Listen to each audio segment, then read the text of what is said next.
Eu gostaria de agradecer a presença do Dr. Raul Gonçalves de Paula, colega médico, oftalmologista, e que vai poder falar um pouquinho a respeito de um tema muito importante nesta época do ano, sobre as conjuntivites. O tempo está mais seco e a gente vê com mais frequência as pessoas acometidas de conjuntivite. Doutor, o que é a conjuntivite? Quais são os principais sintomas desta doença? Muito obrigado pelo convite, Eduardo. Eu queria dizer aqui para a população que está nos ouvindo que é um canal importante de comunicação, esse canal de saúde, é onde a gente pode aqui estar esclarecendo de uma forma mais técnica, de uma forma com uma linguagem mais simples, os diferentes temas de saúde, que é o que você faz aí com várias especialidades. A conjuntivite, tudo que termina em ite, a gente pode classificar como inflamação. Agora você para, o que é mais comum para as pessoas aí é o apendicite, né? Então, o que é o apendicite? Termina com ite, então seria a inflamação do apêndice. A conjuntivite seria a inflamação da conjuntiva. O que é a conjuntiva? O olho ele é coberto por uma membrana, como se fosse um papel celofane, né? Um plastiquinho. E esse plastiquinho é a conjuntiva.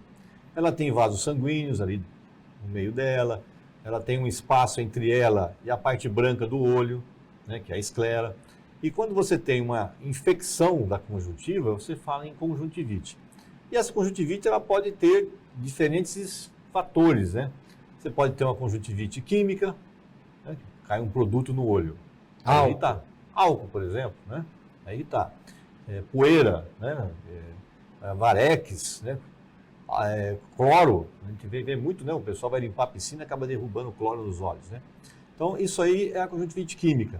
Você tem as conjuntivites mecânicas, que quando você tem um trauma no olho, esfregou demais o olho, bateu alguma coisa nos olhos, então você também pode ter uma conjuntivite traumática, né, por uma inflamação traumática. E você tem as conjuntivites virais e bacterianas.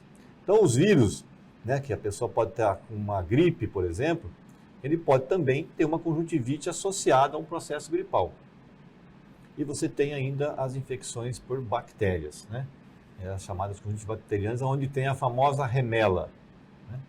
Entre os vírus, não podemos esquecer que o herpes também é um fator de dar conjuntivite. E muitas vezes conjuntivite de um lado só, né? Então é uma coisa que tem que prestar bastante atenção. Nesta época do ano também tem muita alergia. A alergia também pode dar conjuntivite? Sim, as conjuntivites alérgicas, a gente chama de atopia, né? A criança, realmente crianças, né? Ela já começa numa fase bem precoce da vida. São crianças que têm, às vezes, asma brônquica, ela já tem rinite. Então, ela já é uma criança alérgica, ela também pode ter uma manifestação nos olhos. E aí você tem a conjuntivite alérgica. É uma conjuntivite que coça bastante. Ela costuma acontecer muito, principalmente nessa fase agora, né? Do outono aqui para o inverno, do inverno para a primavera, onde tem bastante pólen, né, de flor circulando aí no ar. E é uma conjuntivite que, às vezes, ela acontece muito rápida. Vamos supor, se tiver um mosquitinho voando, ele caiu no olho da criança, o olho da criança, essa parte que eu falei da conjuntiva, que é esse plastiquinho transparente, ele incha rapidamente. Então, em questão de 5 minutos, a criança começa a coçar os olhos, a mãe vai olhar, o olho está inchado, né, cheio de líquido. E assusta um pouco, né? Mas isso não tem perigo praticamente nenhum. Precisa fazer uma compressinha gelada, pingar um antialérgico, né? E se a coisa não melhora, realmente tem que ir no oftalmologista para que a gente possa, às vezes, interferir com corticoídes a base de corticoides, né? Que tem um efeito um pouquinho maior. E tomar muito cuidado com a automedicação, né? Alguns colírios à base de corticoide, como eu acabei de citar, o uso inadvertido dele pode subir pressão dos olhos, né? Aí dá o glaucoma, né? E ele também pode dar catarata. Então, são 2 efeitos colaterais e não precisa muito tempo de uso. Pacientes, às vezes, com 2, 3, 4 meses de uso de um colírio desse, ele pode arrumar uma complicação grande. Esta é até uma questão que eu questiono muito. Por quê? Hoje, para você conseguir um antibiótico na farmácia, você precisa de receita médica. Para você conseguir um corticoide, você não precisa. E ele causa um dano muito grande a determinadas estruturas. No olho, quando usado de maneira indiscriminada e abusiva, acaba dando glaucoma e catarata, como você falou. e nós não temos nenhuma lei que protege o indivíduo do uso indiscriminado. Ele pode ir em qualquer lugar e comprar esse medicamento. O ideal, né, com esse avanço das inter-relações, das especialidades, que a farmácia hoje está começando a assumir um processo, né, acho até um pouco perigoso, né, no meu entendimento. Eles vão começar a fazer exames laboratoriais dentro das farmácias. Com certeza vai ter um farmacêutico 24 horas lá. Entendo um profissional desse, acho que o profissional, ao querer vender, né, seguir, o paciente quer comprar, orientar, né? Se o farmacêutico está aqui, fala, puxa, se você usar isso aqui, para que você quer? Se você usar aqui, vai dar problema, né? Porque a gente sempre, quando receita um corticoide, a gente escreve lá, por tanto tempo. Isso. Né? Aquele período. Ou um frasco. Um frasco. Um frasco você sabe que dá para tanto tempo. Tanto tempo, exato. Então, agora, as pessoas pingam um corticoide, o olho fica branquinho, né? O efeito é muito rápido, né? Passa a coceira, passa as irritações, vermelhidão, principalmente vermelhidão, né? Eles adoram porque passa o vermelhidão. E aí o problema... Ao longo do tempo, realmente acaba subindo a pressão do olho e dando catarata. Raul, você falou dessas várias conjuntivites. Eu queria saber, assim, quais são os cuidados com cada uma delas, quais são os sintomas de cada uma delas. Vamos começar pela conjuntivite bacteriana. Quais são os sintomas que levam o indivíduo a crer que está com uma conjuntivite bacteriana? E qual é o tratamento e como ele pode prevenir? As conjuntivites bacterianas, na sua grande maioria, elas são aquelas conjuntivites que produzem bastante secreção, né? Então vem aquela secreção mucoide juntamente com a briga da conjuntiva, porque a lágrima, ela tem substâncias bactericidas. Então a lágrima é composta por um filme lacrimal que tem água, né, que é produzida pelas glândulas lacrimais. Você tem muco, são outras glândulas que produzem muco, e gordura. Então, a hora que você pisca, você produz como se fosse uma sopa, aquilo fica lubrificando os olhos. E ela tem ali lisozimas que vão fazer com que ela protege o olho o tempo inteiro. Você está com o vento aí, né? O vento batendo no olho, a mão vai indo para os olhos. Como é que você não tem conjuntivite o tempo inteiro? Porque a própria lágrima faz o controle dessa flora bacteriana que fica invadindo os olhos. A partir do momento que você tem um maior número de bactérias entrando ali e a sua lágrima não está fazendo esse papel de proteção, aí começa a ter uma produção exacerbada de muco, né? É a famosa remela, né? Então, aquele olho com muita remela, você tem que suspeitar de uma conjuntivite bacteriana. E aí são os antibióticos que são preconizados, né? Existe uma conjuntivite muito interessante, que ela é feita por uma bactéria gram-positiva, que é o Actinomyces sp. Né? O pessoal na clínica fala que eu sou o rei do Actinomyces. Eu devo ter uns 10 casos de Actinomyces. Que é raríssimo, né? Raríssimo, raríssimo. São conjuntivites que ficam assim, perdurando, né? Fica 15, meses. 20, 30 dias aí não melhora. Não, fica meses mesmo, porque o que acontece? Você trata, dá aquela melhoradinha, volta tudo de novo. Porque é uma bactéria que ela gosta de ocupar pequenos orifícios. Então, nós temos o canal lacrimal, né? Que são 2 orifícios que tem no cantinho dos olhos ali, o superior e o inferior. Eles são bem fininhos. Se essa bactéria entra ali dentro, ela fica produzindo, ela forma colônias de Actinomyces sp, e aquilo faz uma conjuntivite crônica. E você faz a coleta da secreção, manda examinar, aí vem lá Staphylococcus, vem vários tipos de bactérias, que você trata de acordo com o antibiograma e não melhora, né? Aí existe uma forma de você examinar direitinho o paciente, você suspeitar de um Actinomyces sp. Mas é raro, né? Mas são aquelas conjuntivites que o paciente fala assim, pô, mas já faz um ano que eu estou tratando, não consigo melhorar. Então, o doutor tem que sempre suspeitar daquelas conjuntivites mais unilaterais, que está dilatando o canal lacrimal de forma espontânea, que tem uma secreção que sempre sai pelo canal, e essas são conjuntivites que são bem alongadas no tempo. Então, a gente sempre suspeita porque passou por vários colegas e não melhorou, espera um pouquinho. Então, outro dia eu vi um caso lá na clínica, que aconteceu o quê? Passou por 3, 4 colegas lá em 5 meses. Mesmo olho, mesmo problema. Aí fica fácil para mim, né? Eu pego o caso lá na frente, aí eu falo, espera um pouquinho, mas passou com todo o pessoal, já usou isso, não melhorou? Vamos dar uma olhadinha nesse canal lacrimal aqui. Tava lá o problema no canal lacrimal. Então a gente acaba suspeitando no actinomyces quando ele está com o quadro mais arrastado, entendeu? Porque no primeiro momento é difícil, ele tem pouco sintoma, o canal está pouco dilatado, o doutor não faz diagnóstico fácil assim de supetão. Essa é as bacterianas, né? Por que afastar o indivíduo que tem uma conjuntivite bacteriana do trabalho? As conjuntivites bacterianas, elas têm assim um alto poder de disseminação. A maior parte das vezes você coça o olho, põe a mão nos olhos, e você vai computador, a maçaneta da porta. Então você acaba levando, né, as colônias de bactérias para essas regiões, até que ela resseca e morra ali naquele balcão que você pôs a mão, na maçaneta, no copo. Aquela outra pessoa que pegou ali vai se contaminar. Então, se você deixar essa pessoa dentro do ambiente de trabalho, a chance de ele contaminar praticamente a empresa inteira é enorme, né? Tem que afastar. Tem que afastar. Então, você afasta ali 3, 4, 5 dias, já é suficiente para sair daquele período de disseminação. E a conjuntivite viral? Qual é a diferença da viral e a bacteriana? Às vezes você pode conviver com as duas, mas as virais, você tem os vírus, por exemplo, que nem eu falei do herpes, né? Então, o herpes simples, ele pode dar uma conjuntivite, uma boa parte das vezes é de um lado só, não tem secreção, mas você tem um lacrimejamento grande, você tem dor, né? Você tem também as conjuntivites por adenovírus. Os adenovírus são aquelas viroses que acabam cometendo as vias aéreas superiores, e por contiguidade até, por autocontaminação, você acaba tendo também essas infecções nos olhos. E o adenovírus, ele pode também ter algumas consequências na conjuntivite. Pode ser uma conjuntivite meio danada, porque ela pode afetar a espessura da córnea. A córnea acaba ficando com uma espessura comprometida porque cria cicatrizes. Pode entupir canal lacrimal.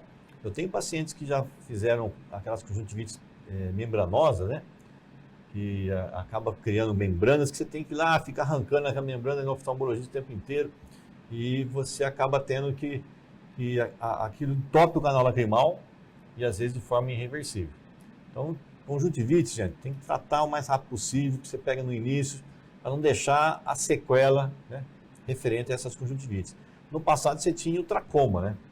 O tracoma ainda tem alguns casos, principalmente com falta de asseio, né? População que às vezes não tem os cuidados de higiene necessários, você pode ter também as conjuntivites por tracoma, né? E o tracoma é complicado porque, além de ele deixar cicatriz na córnea, ele também pode fazer com que os cílios se virem totalmente para dentro dos olhos.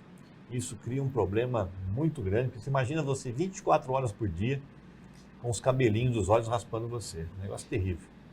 As conjuntivites por tracoma, hoje a gente vê mais em idosos que tiveram isso lá atrás, né? Que era aqueles dordólio que eles falavam. Sequela, né? Sequela daquilo lá. E acaba... Mas ainda tem casos hoje. Tem casos hoje. Mas eu vi assim, uma vez eu estava não fazia posto de saúde, o pessoal criou um surto de tracoma, de novo. Criaram um surto de tracoma. Eu falei, mas aí eu pegava o caso, eu falei, mas isso aqui não é tracoma, isso aqui é uma conjuntivite viral, alérgica, né? Formava aquelas papilas grandes. Aí o que aconteceu? O pessoal começou a dizer, por que o outro colega está dizendo que é e você está falando que não é? Eu falei, então vamos colher as lâminas. Fizemos a coleta das lâminas. Eu tratei como alergia, né? E o pessoal tratava como tracoma, metia os antibióticos lá de tracoma. 1 ano e meio depois, essas lâminas vieram. Não tinha nenhum caso de tracoma. Então, tomar muito cuidado, né? Porque às vezes você acaba criando surtos de coisas que não existem. Induzido, né? É induzido. Agora, o ideal é que, principalmente no estado, não está fácil hoje você conseguir fazer os exames, né? Uhum. Geralmente o Adolfo Lutz que faz isso. Então, se por acaso você tem necessidade, está com suspeita, solicita o exame, que eles colhem o material, manda para São Paulo e aí vem. Se tem ou não tem a clamídia trachomatis lá dentro da conjuntiva do paciente. Certo. Qual é a melhor maneira de prevenir, então, esses surtos de conjuntivite, Raul? Primeiro, o asseio pessoal, né? Então, se você está com conjuntivite, você tem que tomar cuidado para não passar, primeiramente, para os seus entes que estão lá na sua própria casa, né? Lavar bem as mãos, usar uma toalha. Começou com conjuntivite, uma toalha só sua, lencinho de papel, né? Eu gosto muito de álcool, né? Acho que o álcool você joga ali na mão, a mão resseca um pouquinho mais, mas ó, eu não me lembro de ter tido conjuntivites pesadas nesses meus 35 anos de oftalmologia. Lembro. Porque, e a gente atende bastante gente. Mas a gente não leva a mão no olho de jeito nenhum, né? De jeito nenhum. Nenhum. Então, a bactéria não pula, gente. Ela tem que ser levada. É isso aí. Né? Então, se você tomar esses cuidados, você faz com que os surtos não aconteçam. E ao primeiro momento que você está numa empresa e percebe que está tendo ali uma meia dúzia de casos, é isolamento daqueles casos, né? Explica para a população ali que já tem que tá operando, não levar a mão nos olhos, que aí já mata o assunto no ninho, né? Não deixa a coisa andar. Com relação à conjuntivite alérgica, qual é a principal maneira de prevenir? E eu não sei se você orienta o teu paciente, mas que a conjuntivite alérgica não tem cura, só tratamento. Você trata, melhora, ele entra em contato novamente, tem que tratar de novo. E anualmente essas pessoas acabam, nesta época que estamos passando, final de inverno, começo de primavera aí, tendo surtos mais acentuados. Como você faz para prevenir as alérgicas? Você tem, assim, pacientes que têm uma reação muito mais exacerbada. Essas crianças, geralmente, são crianças que as papilas do olho, né, quando você vira a pálpebra do paciente, você vê que aquilo forma verdadeiros grumos enormes. E aquilo, cada criança vai piscar, roça fica raspando, olho. roça, pode dar úlceras de córnea. Né? Então você tem casos e casos. Esses casos que evoluem com esses grumos maiores, que a gente chama de conjuntivite primaveril, né? Você tem que tratar de uma forma um pouquinho mais, assim, agressiva, né? Você acaba, às vezes, tendo que fazer medicamento injetável. Eu já tive casos que eu tive que raspar a córnea do paciente, de tanta úlcera que formava na córnea, porque aquilo, ao olho ficar piscando, você tem por baixo como se fosse uma lixa, você imagina só. É muito complicado isso, né? Então, esses casos, às vezes a criança começa com esses surtos aos 5 anos de idade, mais ou menos, eles vão melhorar lá por volta dos 12. Né? Como é uma coisa crônica, vai e volta, é muito importante que a mãe tenha consciência que tem que ter uma certa paciência, fazer o tratamento adequado nos intersultos, né? Porque se você não tratar direito, a cama que ela está dormindo, mas eu deixo o gatinho subir lá e ela dorme com o gatinho. Pô, você sabe que o gato vai desenvolver uma alergia, um processo alérgico enorme nela, vai dar problema, né? Ácaros, né? Na época a gente tinha aquele, deve ter mudado o nome, né? Mas é Sterinox, Sterilar, o ar passa por dentro de um aparelho eletrônico e ele mata os ácaros, né? Passar um pano debaixo da cama, né? Para não deixar, porque o que o ácaro faz? Ele se alimenta dos restos celulares nossos. Então, na cama ali, se você não trocar o lençol, e aquilo também cai debaixo da cama, os ácaros ficam ali com uma quantidade de alimento enorme, que são as células da sua pele que vão descamando. Então, se você remover isso, você diminui a quantidade de ácaro, essa criança vai passar um período bem melhor. Então, é importante isso. Algumas crianças também precisam fazer tratamento antialérgico. Aí você encaminha a criança para o pediatra, alguns fazem com homeopatia, outros fazem com o alergista, existem vacinas, né, que são preconizadas também. Então aí você começa já a fazer uma variação de tratamento multidisciplinar, né, com várias especialidades junto. E importantíssimo que essas crianças não cocem os olhos, o que é mais difícil de você conseguir, porque as crianças que coçam os olhos têm uma forte tendência a desenvolver uma doença muito séria no futuro, chamada ceratocone. E que hoje já está aprovado que 100% das pessoas que têm ceratocone foram coçadores de olhos. Né? Você sabe que eu tenho uma dúvida, né, do ponto de vista de literatura, se quem veio primeiro, se foi o ovo ou a galinha nesse caso. Né? Porque você tem assim, nós recebemos as informações de que a coceira, coçar demais os olhos pode fazer com que tenha um afinamento corneano maior e as pacientes acabam desenvolvendo ceratocone. No entanto, o ceratocone, nos pacientes que têm alergia, tem uma incidência muito alta. Então, será que elas coçam os olhos por causa da alergia? E aí você associa que isso piora a situação? Então, estatisticamente, nós estamos trabalhando com o dado de que a coceira leva a uma progressão maior de um ceratocone. O que é o ceratocone? A córnea, ela tem uma espessura. Essa espessura vai ficando menor e ele vai formando um bico. Por isso que fala ceratocone.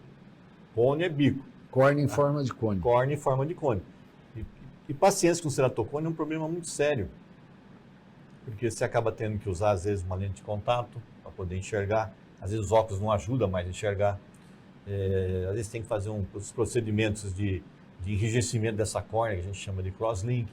Você tem anel que você pode colocar na córnea para tentar dar... Porque a córnea forma um bico, aí você põe um anel para tentar aplanar essa córnea. E muitos pacientes, às vezes, acabam evoluindo para transplante de córnea. Né? Uhum. Então, a alergia, até a gente ter certeza de uma coisa ou de outra, se lá na frente vai mudar esse conceito, a melhor coisa é o seguinte, tente não coçar os olhos. Eu sempre explico para os meus pacientes que se eles conseguirem coçar os olhos com o cotovelo deles, eles podem coçar à vontade. É uma boa. O resto, nem sono, nem sonho, ele deve coçar os olhos.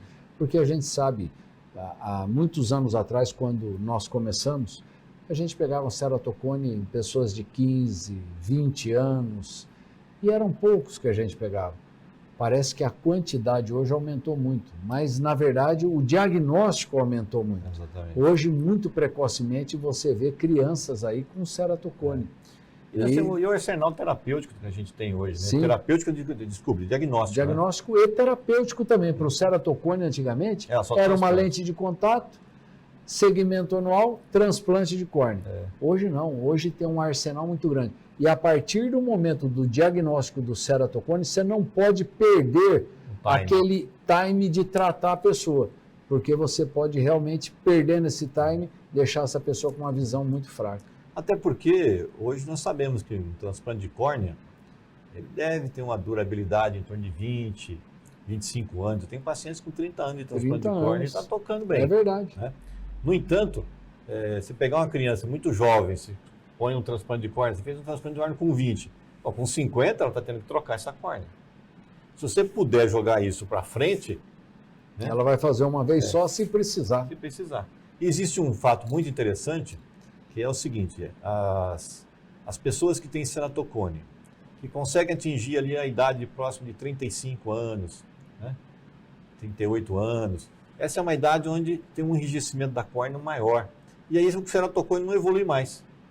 Então, a gente acaba pegando muitos pacientes que não tiveram isso de forma natural, e vocês sabem que ele tinha um ceratocone, porque fomos fazer exames de rotina para ver a curvatura da córnea, a espessura da córnea. Então, hoje você tem um arsenal de diagnóstico muito maior e a gente sabe que tem muito mais casos de ceratocone que não evoluíram, né, e que passaram desapercebidos com um astigmatismo só. Sim. Né? Você falou uma coisa muito interessante, que essas crianças que começam com essas crises de conjuntivite alérgica e chega por volta de 12, 13 anos, diminui. É a mudança hormonal que a gente vê atuando nisso. A hora que ela entra na adolescência, vai tendo aquela mudança hormonal, realmente cai muito o número de crianças com conjuntivite alérgicas. Umas chegam a realmente não ter mais episódios e outras voltam no futuro a continuar tendo. Você percebeu isso também no teu dia a dia? Sim, isso aí tem bastante, né? O que é interessante é assim, como você está numa fase, essa fase que você está falando, uma fase infantil, se não tomar cuidado da automedicação, as mães começam a usar o corticoide direto. E o corticoide numa criança, aí é complicado. Se ela tiver um ceratocone e ficar usando o corticoide, então, aí que o bico fica grande. Né? Sobe a pressão. Sobe a pressão, aquilo tem todos os fatores necessários para aquilo embicar para frente e aí acaba evoluindo para um transplante de córnea, uma situação que a gente gostaria de evitar, na verdade. Sem dúvida nenhuma. Raul, eu acredito que nós falamos aí de uma maneira bem geral das conjuntivites, mas mesmo assim eu gostaria que você deixasse uma mensagem para o nosso telespectador. O importante é que a gente possa ter políticas públicas numa cidade como Bauru e região, aonde a população tem acesso ao oftalmologista, né? Então é inadmissível uma automedicação numa pessoa que está com um problema sério. Uma conjuntivite, gente, significa um olho vermelho. Um olho vermelho nem sempre é conjuntivite. Então, às vezes você tem um corpo estranho, porque bateu um cisco e encravou na córnea. Né? Você pode ter uma uveíte. Glaucoma. Um glaucoma. Então, é importantíssimo que um oftalmologista avalie se é apenas uma conjuntivite. Se for apenas uma conjuntivite, beleza, tratou, matou o assunto, né? E tomar cuidado de não querer se automedicar com colírios que tenham efeitos colaterais, né? Então, você quer ter um colírio em casa? Um lubrificante. Qualquer coisa simples, que você pingou o lubrificante e melhorou, não era problema para você procurar o atendimento médico, né? Mas aquilo que não melhorar com o lubrificante, você pode ter certeza que um oftalmologista precisa fazer a sua avaliação. Quebrando até a nossa rotina, eu me esqueci de fazer uma pergunta. Um indivíduo que não trata conjuntivite pode ter consequência? Sim, você pode ter as conjuntivites por adenovírus, você vai ter uma cicatriz. A cicatriz da inflamação, ela pode levar uma córnea a ficar totalmente estragada para o resto da vida dele, né? Uma baixa de visão. Uma baixa de visão, a visão vai cair, né? Adenovírus, por exemplo. Aí se o paciente passa lá, não estou chegando bem, então aí você vai bater o olho, está aquele monte de cicatriz. Mas por acaso sorteio uma conjuntivite meio brava um tempo atrás, assim? Ah, tive sim, mas eu estava em tal lugar, estava pescando, isso aqui, eu acabei não tratando, mas sarou. Quer dizer, o corpo, né, com a lágrima, acaba se tentando fazer a proteção. Mas ele perdeu o time de fazer o tratamento adequado e ficou a cicatriz. Às vezes melhora, mas leva tempo. 2, 3, 4 anos para aquilo melhorar. E se for uma cicatriz por úlcera de córnea, que é uma complicação que pode acontecer, né? Se for fúngica, então, é terrível, né? Aquilo vai ficar uma cicatriz para o resto da vida e acaba levando até um transplante de córnea. Sim.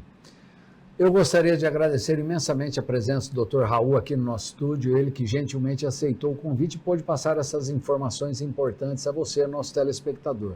E fica aqui também um convite para que na semana que vem estejamos juntos aqui para mais um Prever Saúde. Muito obrigado pela audiência e até a semana que vem.